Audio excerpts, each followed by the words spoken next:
So welcome to the second in our series of videos exploring findings from Aviva's recent Thriving in the Age of Ambiguity report. With availability of talent under increasing pressure, employers are having to look to their company culture to build an inclusive, fair workplace for the future. They are also establishing how they will create long-term approaches to hybrid working that fulfill the needs of the business and give employees the flexibility that they want. And employee wellbeing is increasingly at the heart of that positive workplace culture.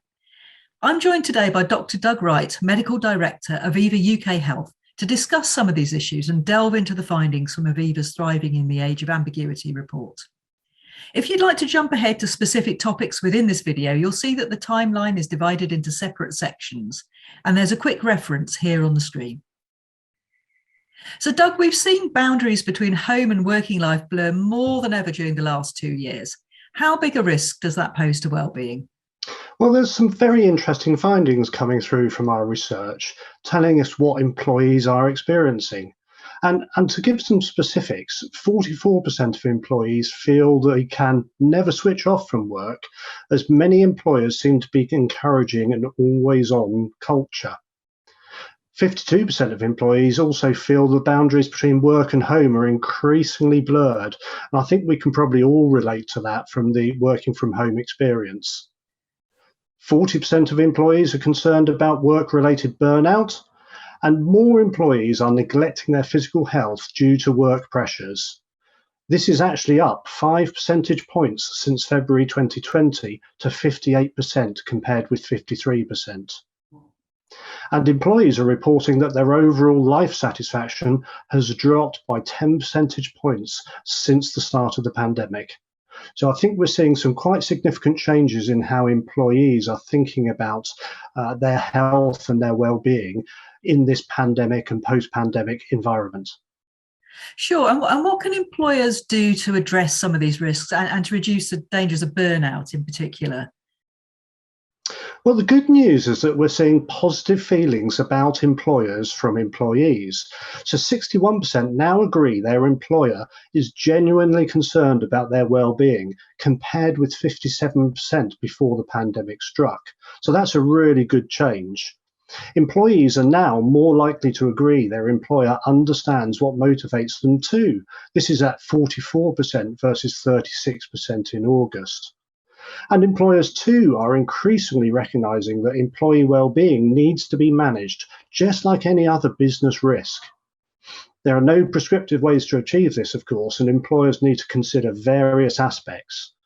The well-being strategy needs to align to the overall business culture, and employee needs must be at the heart of this as well, and they must be well and truly understood. But well-being support should help to tackle current issues, but also look to prevent future issues. Communication, of course, is really important, as always. The messaging around this needs to be consistent and also done through appropriate communications channels. I think we've all had to adapt to a different way of working when we've been working more remotely, and communication is a key factor in that.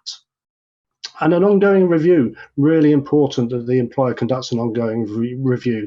They need to look at the data that's available. They need to start thinking about bringing that data together, looking at the benefit usage across the piece, understanding employee engagement, looking at what's happening around retention, absence, recruitment, etc., and may also lead to actually generating new data that the employer needs to start looking at. So let's talk a bit about hybrid working. So I think employers are currently having to be quite reactive in putting together a hybrid working environment. But what does a fit for purpose working strategy look like for today? And what are the main factors that employers need to think through? Well, hybrid working is an entirely new phrase. If you'd asked me 18 months ago what that meant, I wouldn't have had a clue, I don't think. But from our research, some clear preferences are emerging, and quite diverse preferences on hybrid working, which will inevitably put some pressure on employers to tailor their response to what their workforce, what their business needs. So I think firstly, some people would actually want to come back, work full time in the office, and 14% of employees in our survey said that. 15% would actually like to become full-time home workers, so not return to the office at all. So at the extremes there, quite a significant proportion of people.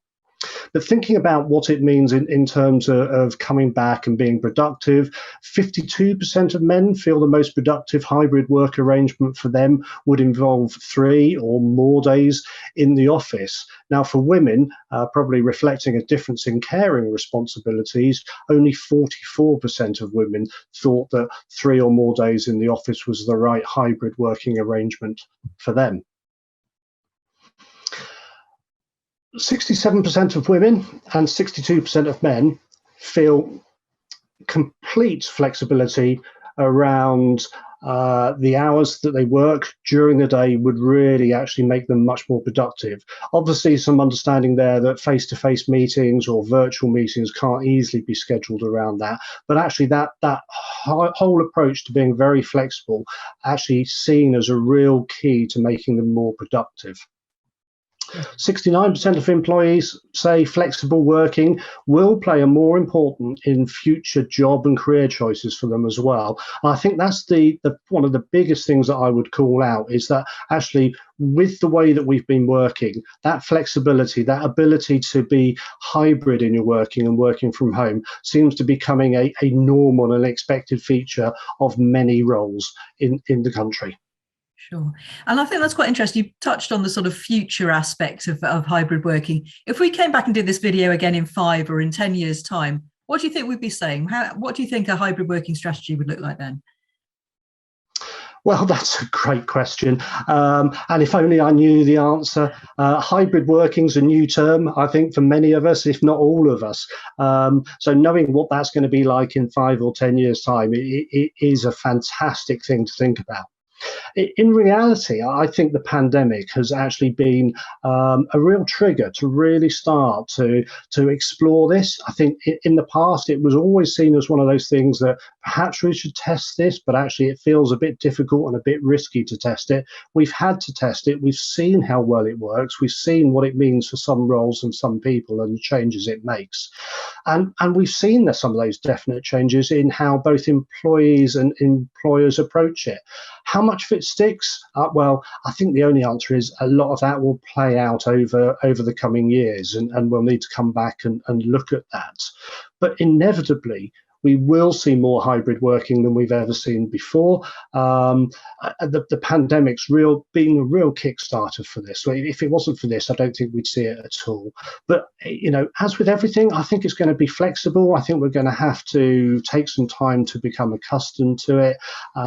It's going to be different for different employers. It's going to be different for different employees. It's going to be different for different roles and different types of things that are going on within your role as well.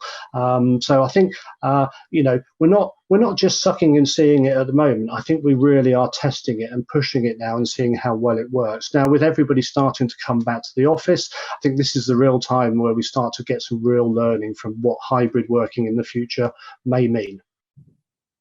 That's great. Thank you. And looking at sort of at some of those organisational factors, such as pressures to be always available, need for hybrid working, those are clearly reshaping working experiences more broadly. So where does employee wellbeing fit into that picture?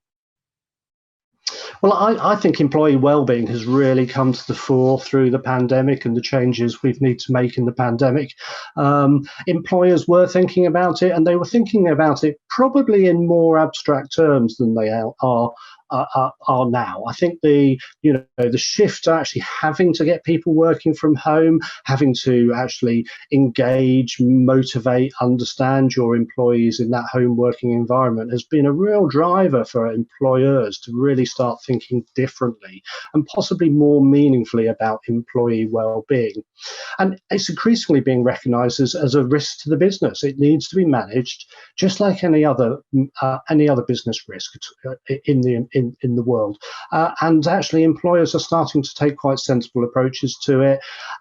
It's obvious almost to say there's no prescriptive way to achieve this. There's no, one and done approach to this. Employers actually need to think about this and be involved with this over time. And they need to consider that tailored approach. One size definitely doesn't fit all approach when you're talking about employees generally, but specifically when you're talking about employee well-being. So I think businesses do need to really think about it, and those businesses that are rethinking or starting to expand their thinking around an employee wellbeing offering in the light of hybrid working need to think about what's a well-rounded wellbeing program. And I think a well-rounded wellbeing program really needs to focus on three elements of wellbeing.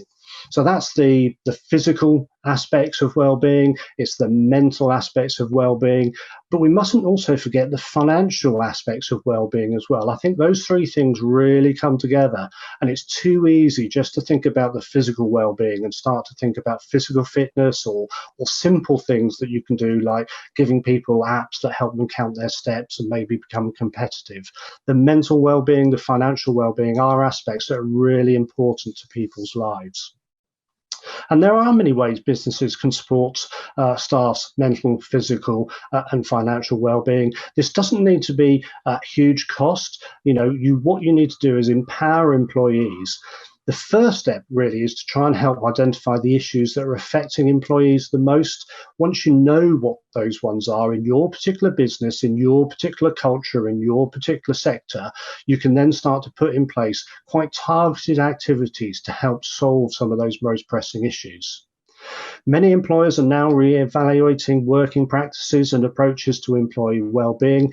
It's now an opportunity to really have a fresh opportunity to look at what people are doing and what people need to support them in that hybrid working environment as hopefully we carry on moving into a post-pandemic world. We need to look at opportunities to tackle what some of these old problems are, but also tackle some of the new problems that we're really coming and really noticing in the pandemic. Mental well-being in particular, we know working from home suits some people really, really well. I think some people have found that a really quite stress-inducing type of way of working, a very difficult way. So actually we need to be looking at workplace benefits providers, look to see what training is out there to help line managers spot the all-important warning signs of stress and burnout. But equally, of course, you then need to think about what the next step is. If your managers are starting to spot it, if you're wanting to support employees, really the next step is to make sure you try and understand those root causes, those sources of pressures which maybe are different than they used to be in always in the office type environment. Those pressure sources may actually have changed because of people's working, because of people's hybrid working relationships now. And that still affects what can happen in people's lives, but also in your business as well. One way that employers might help is by personalising mental health and well-being. Actually, in our business, we've had a lot of success about talking about mental health and well-being. Some of those stories that you hear from some senior leaders and understanding actually the nature of the issues and the way that can affect people that you wouldn't have thought it would have affected. But uncovering and addressing some of those individual concerns, providing that tailored support for employees where possible is, I think, where employers need to be focusing their attention. Great, thanks. And if businesses are rethinking or expanding an employee wellbeing offering in the light of hybrid working, what would you say some of the priorities are? So I think all employers in some ways now are refocusing, rethinking what they need to do around supporting employee well-being. I think the key thing is it's not a one size fits all. It's really difficult just to take something off the shelf that suits you as an employer and suits all of your employees. Your business is almost certainly fairly unique in terms of the culture, the sector it operates in, the type of employees have and how you've been through the pandemic. Because you're unique, you need to probably think about what's the right solution for you. But there's lots of different solutions out there. I don't think there's any issue about not being able to have them. But the old way of thinking of, well, we just need to provide an EAP and then the job's done, I think that's really old style thinking. That's not likely to solve the problems that you're seeing in your business. First step is really try and understand from your employees or the champions of those employees what the key problems are, and then put in place tailored solutions that tick off those big ticket items, as it were.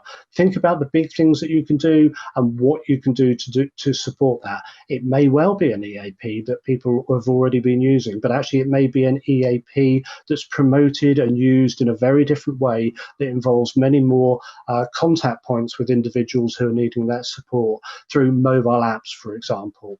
But that overall program needs to dovetail with the business strategy, what you're seeing in your sector, but also what you're seeing in your employee base and what's important to you. It needs to fit together in a holistic way. Well, that's great. Well, thank you so much, Doug. I've really enjoyed discussing this very topical theme today with you. So there are more tips to support businesses as they adapt to the changing workplace in Aviva's Thriving in the Age of Ambiguity report, which can be downloaded from the link on the screen. And this is the second video in our series on Thriving in the Age of Ambiguity together with Aviva. And you can access the first in the series, Building the Business Case for Financial Wellbeing, at the link in the notes below this video.